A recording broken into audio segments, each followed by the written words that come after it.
Frank Marzano. He is managing director with Wealthspire Advisors. And our friend Sarat Sethi is back, managing partner and portfolio manager with DCLA. He is also our guest host for the hour. Sarat, good to have you with us.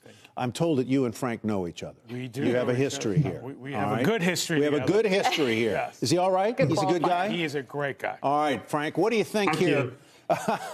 You're collectively, you say you're underweight equities and overweight fixed income.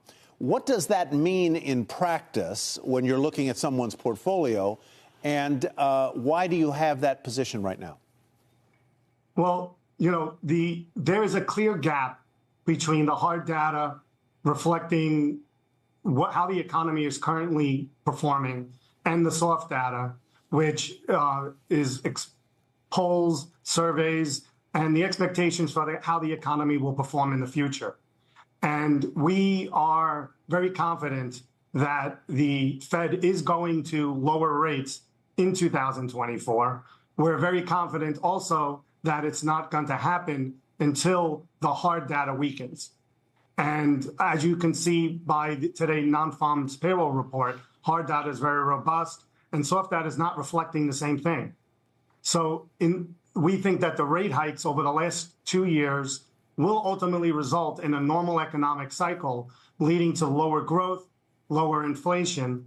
And there's asset classes and sectors that typically outperform in that environment. And there's asset classes and sectors that don't perform so well in that environment.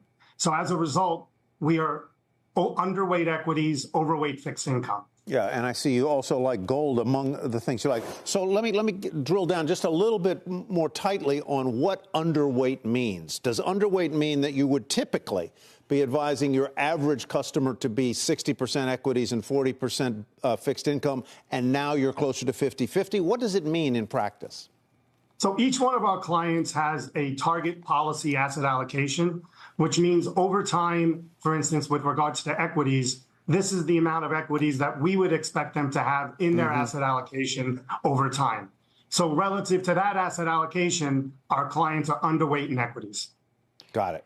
Sarat, you're with us here, too, when we started the show talking about some of these big moves that we've seen in tech. And obviously, we focus a lot on the Magnificent Seven. Moving forward, how much do you think we should allocate to those big growth names? Or is it finally time for somebody else to come in and catch some of this growth in equity prices? So I think it's fine to own tech, right? And it's own part of the Magnificent Seven, but it's the size that worries me. It's if you own it as much as the S&P index, because when they do come down, they're going to come down hard. And, if you own Facebook, you're very happy today. But, if you own Tesla and you own a couple of the others. So I think, to Frank's point, there are other areas, and I know he likes staples and he likes healthcare, which are areas that we like too, because right now the generals are leading the charge. But what about the rest of the soldiers? And I think that's the opportunity in the market. So it doesn't mean you don't own tech. You can have tech in your portfolio. You just want to be diversified at this point and own some of the other sectors that haven't done as well.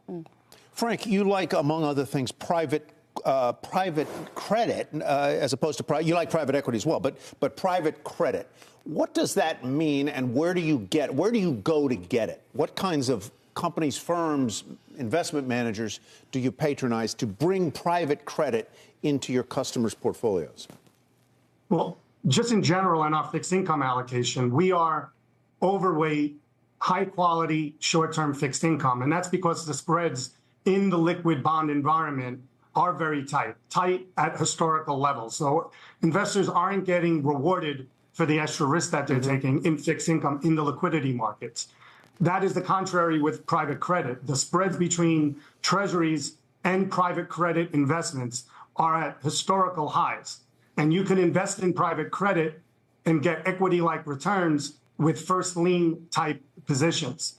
We also like private credit because we see private credit as a bridge to a brighter day for private equity companies that are looking for some type of liquidity event in this environment.